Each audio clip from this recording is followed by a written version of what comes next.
Imaginez le Japon en 1941. L'Empire fait face à un choix brutal.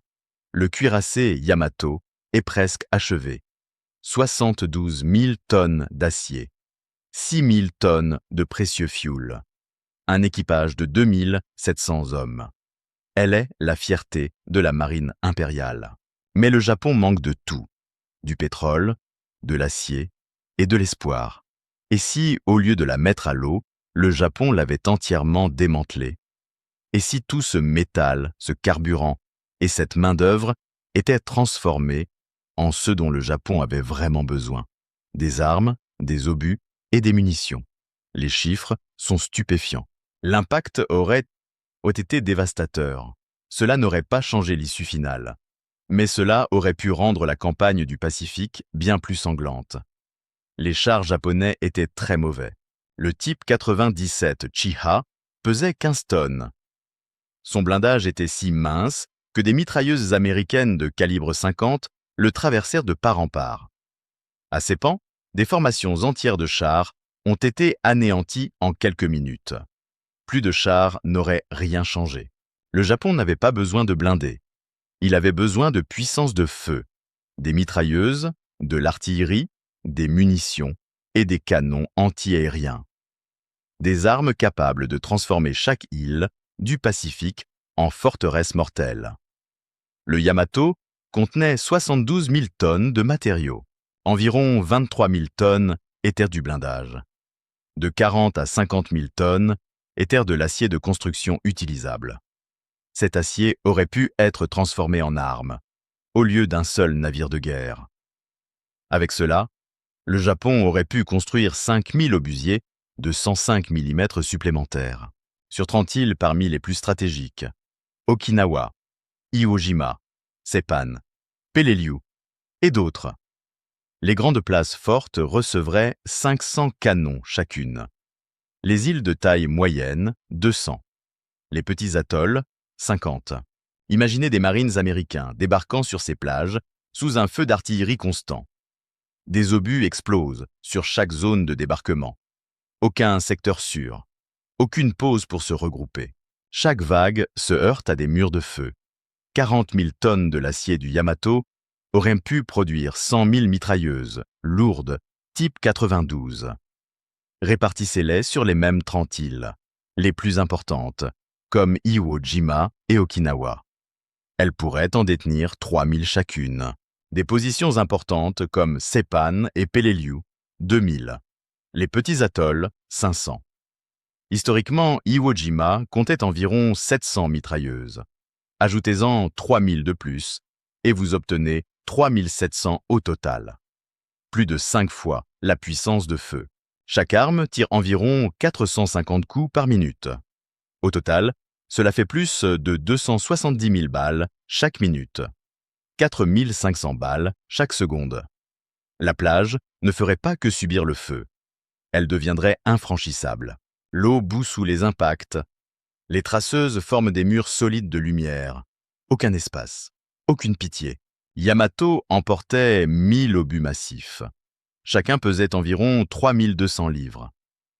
Si cet acier et cette poudre propulsive étaient convertis en obus de 75 mm, le résultat serait 250 000 obus. Une seule pièce d'artillerie tire 20 coups par heure. Cela veut dire que 5000 canons pourraient tirer en continu pendant 2 heures et demie, ou que 1000 canons pourraient tirer pendant 12 heures d'affilée. Imaginez Iwo Jima. Non pas 40 minutes de bombardement, mais 12 heures d'affilée avec des explosions qui secouent dans le sol. Si l'on convertissait cela en obus de 105 mm, on obtiendrait 83 000 obus. À Okinawa, où la bataille a duré 82 jours, les canons japonais se taisaient souvent pour économiser les munitions. Avec un tel surplus, ils pourraient tirer 20 coups par heure, chaque heure, pendant un mois entier. Le laiton, le cuivre et l'acier des équipements du Yamato pourraient produire des dizaines de millions de cartouches pour fusils et mitrailleuses. À Tarawa, les défenseurs japonais sont tombés à court après seulement 3 jours. Certains bunkers se sont tus non pas parce que les hommes étaient morts, mais parce qu'ils n'avaient plus de balles. Avec le métal du Yamato, chaque défenseur aurait pu avoir 500 cartouches au lieu de 100, assez pour tirer toute la journée. Pas de rationnement, pas de silence, juste un tir de suppression sans fin. Chaque marine est forcé de ramper. Il est cloué sous une tempête de balles. Les charges Banzai, qui échouaient d'ordinaire à mi-chemin, quand les fusils étaient à sec, continueraient maintenant avec des chargeurs pleins. 400 coups par homme. Ils ne s'arrêteraient pas à 50 mètres de la ligne parce que leurs armes étaient vides. Ils continueraient d'avancer jusqu'à ce que le feu américain les arrête physiquement.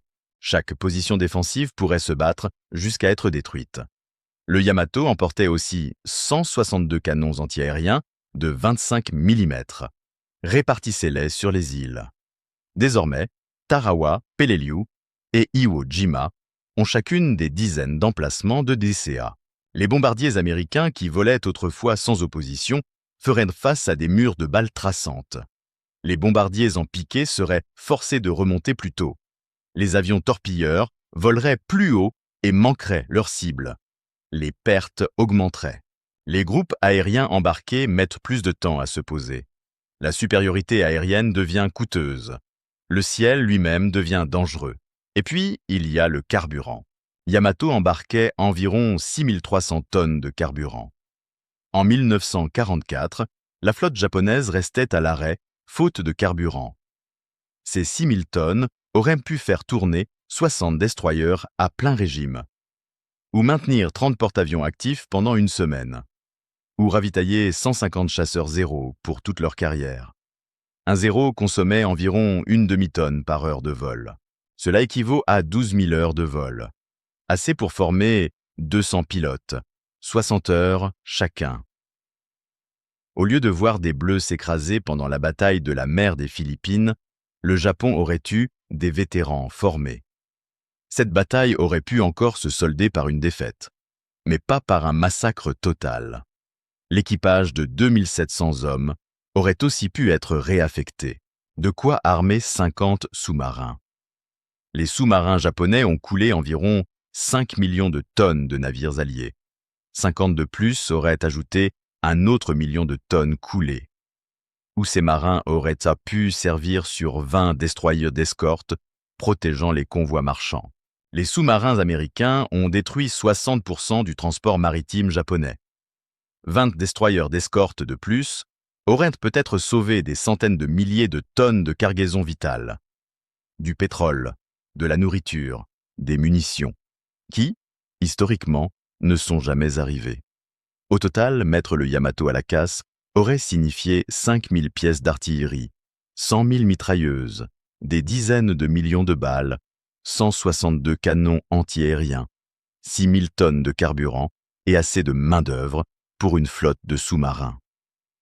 Imaginez les conséquences.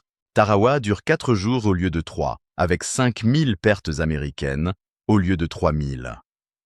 Iwo Jima s'étire sur 50 jours au lieu de 36, avec 40 000 pertes au lieu de 27 000. Okinawa s'étire jusqu'à 100 jours, avec des pertes encore plus lourdes. Chaque île plus dure. Chaque bataille devient plus sanglante. La pression du public en Amérique monte. Les estimations de pertes pour envahir le Japon passent d'1 million à près d'1,5 million. Cela aurait-il changé l'issue finale? Non. L'industrie américaine était trop vaste, ses ressources trop abondantes. Le Japon tomberait malgré tout, mais le chemin vers la victoire aurait été bien plus terrible. Chaque débarquement des Marines se ferait sous une puissance de feu triplée. Chaque bombardier volerait dans une DCA dense. Chaque soldat affronterait des défenseurs qui ne manqueraient jamais de balles. C'est le prix de l'orgueil. On troque des milliers d'armes pratiques pour un monument flottant. Il n'a tiré ses canons qu'une seule fois, puis il est mort en 2 heures. Le Yamato n'était pas seulement un navire, c'était le rêve du Japon. Un rêve payé par des océans de sang. Abonnez-vous pour d'autres histoires de la Seconde Guerre mondiale.